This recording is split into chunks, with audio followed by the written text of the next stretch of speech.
So the first film we're going to be reviewing is The Assistant, director Kitty Green. And Jim, why don't you tell me a little bit about that film? So this film, I'm trying to think where it actually debuted, but it's been on festivals kind of towards the tail end of last year. And basically, it's starring Julia Garner, who has been in various things, but I think most people would probably know her for her role in The Ozark, or is it just Ozark? So she leads, and basically she's playing a assistant at what appears to be basically a movie production studio's office, and she is an assistant to somebody who is very clearly meant to be an analogue of a Harvey Weinstein type figure. Now, notably, we don't see this person for pretty much the entirety of the film. I think if we do, it's maybe just a glance, but I'm pretty sure we don't see it. We hear him over the phone, but we don't see him, and basically she starts to become a little bit more and more troubled by the behaviour of people in the office generally, but this individual in particular, and the way he treats her and speaks to her. And it kind of starts to reach a head when another assistant is hired, who's a young, attractive woman who seemingly has very little experience that he encountered at a film festival. And this causes Jane, which is the name of Julia Garner's character, to start to think that maybe she should speak up about some of the behaviour and the goings-on that she is seeing. Basically, that is the film. It follows what she notices, the way people behave around her, some of the abusive conversations that she has over the phone or over an intercom with this figure, and it's clearly meant to be trying to address the idea of how, and more generally, I think, kind of sexual misconduct in the workplace, but in particular, I think it's basically meant to be a comment on how knowledge of the likes of Harvey Weinstein's behaviour could be so widespread without it being dealt with, basically. I think that's what it's going for, and that's basically what the film does. It follows that.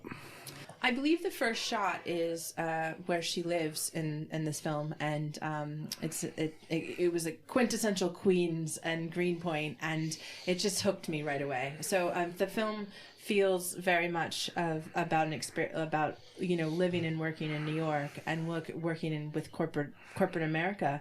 And if I could say, I didn't work for Harvey Weinstein, but I worked in corporate America and as an assistant, and I know I really felt the energy of that kind of isolation. And I think that's what that film does really well, is here's this person who's sort of dealing with some issues and discovering them, but they're all hidden. So that, like you said, the culprit, the boss, is hidden. You never see him. You only hear or you have these clues.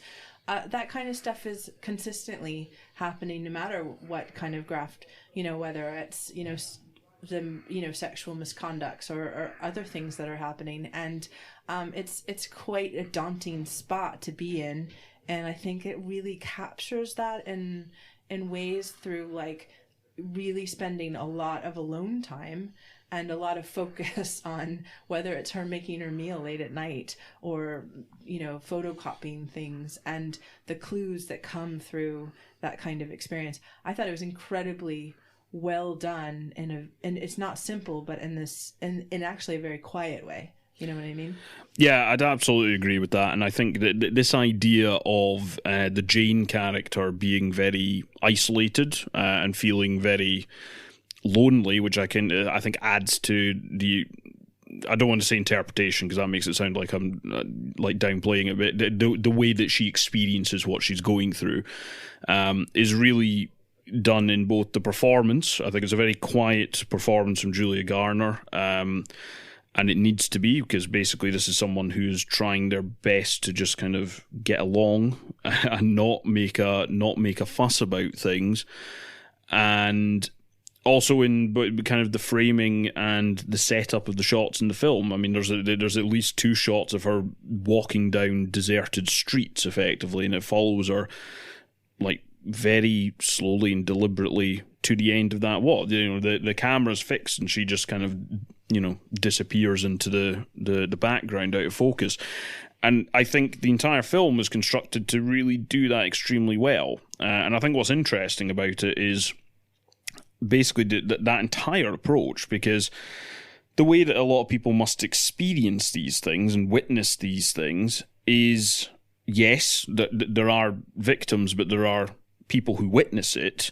And the way that they witness it is through kind of that muffled phone conversation you can't quite hear, a door that's shut that maybe shouldn't be, somebody who is there and you don't really know why, slightly strange behaviour, something that's left on a floor, or something that requires cleaning in a very particularly gross opening scene that really shouldn't require cleaning. And I think that approach to it is a very interesting one to take. It requires a lot of... It requires a good performance from Julia Garner, but also Kitty Green, the director, needs to frame her shots and such to really get that home, but not in a very histrionic way, and I think she does it superbly. Yeah, I mean, if you go back to this idea of like the HR, conversation in some ways, you just realize how much, like you said, because it is so hidden, these sort of activities, there's so much of that which you can almost second guess yourself, and then, this idea that she, this becomes a focus in her life, and yet she still doesn't have that much information. I think it's just handled a really interesting way to tell that story, and it could have been told in so many different other kind of ways. In fact, when I saw the trailer, I thought it was going to be like a revenge, a film of like assistant or something was going to take revenge on, but it really wasn't. It was an internal struggle and a sense of isolation, and I thought it handled it really well. Betty, what did you think? So I'm glad that you mentioned the trailer, because when I first researched this film, I broadly liked it quite a bit. I thought it was a very interesting watch, and it's pretty topical that we're talking about it now after Harvey Weinstein's sentence. But I was intrigued by the fact that I don't usually take reviews as a kind of be-all and end-all of what I'm going to watch, or like an especially good way to determine whether a film is actually good or not. But I was taken aback by the fact that this film was very poorly received by, the IMDb user base, as well as amongst the audience on Rotten Tomatoes and stuff like that. I was rather surprised, because I felt like this was by all accounts, a rather unique film, I suppose, but not especially offensive in any way.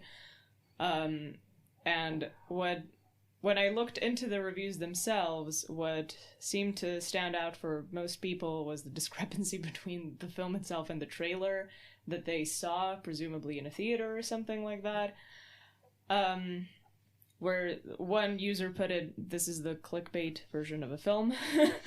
And I just want to tell anybody who's only seen the trailer, but not the film yet, I know that IndieWire called it a real-time thriller, but focus on the real-time bit of that, because it is not a thriller by most formal convention. Yeah, it's funny you say that, actually, because there's two films, recent films, that come to mind when you think about the subject matter here. One of which I've seen, one of which I've not. One is Bombshell, which was up for a few Oscars, and it's a very similar subject matter. I mean, we're talking about a powerful individual at a large media company who is abusing his power for sex, right? And in a summary, that's what both films are about. But the manner in which they're approached is completely different, which shouldn't really surprise anyone. I mean, Bombshell reminded me a lot more of Vice and, The Big Short and Adam McKay's films, even though it was Jay Roach that directed it.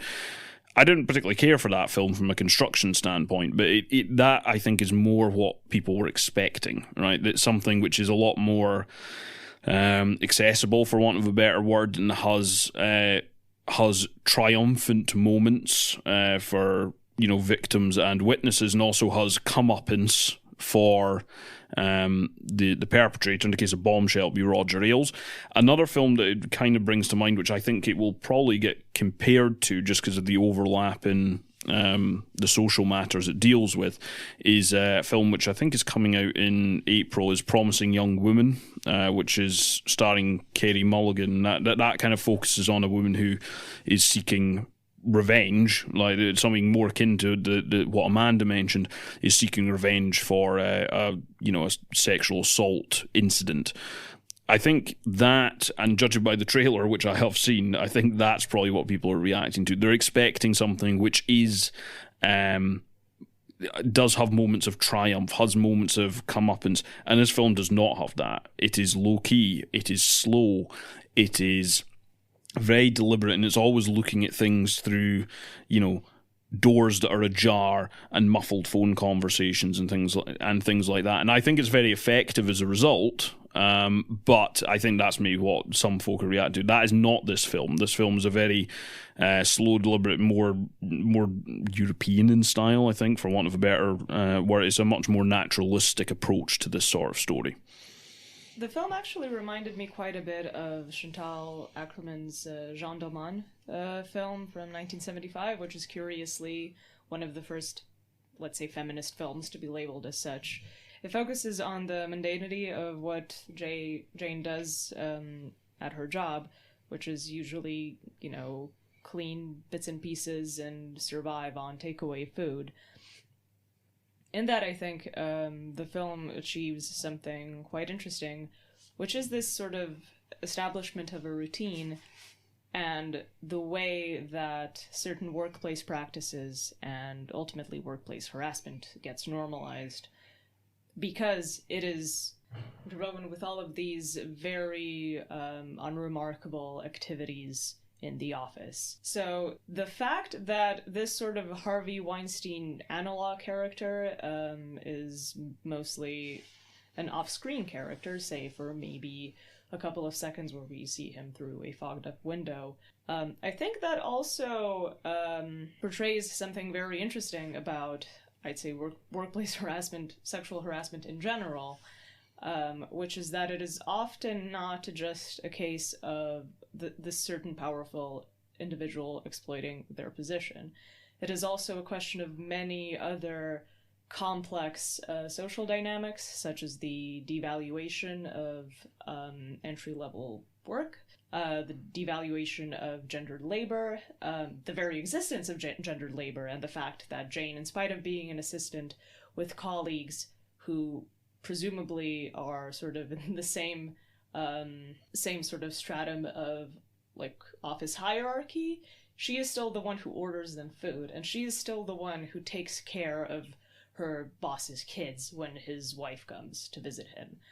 So these are all issues that go way beyond just one person sexually harassing or sexually manipulating or otherwise inappropriately behaving towards his employees. It also involves various bystanders that we see in the film, in this case, not wanting to get involved and getting dismissed by HR when they try to get involved in any which way. And on that note, I think the probably the most notable performance in the film, besides Julia Garner's, is a very short one, and it's Matthew McFadden who plays an HR rep in one scene.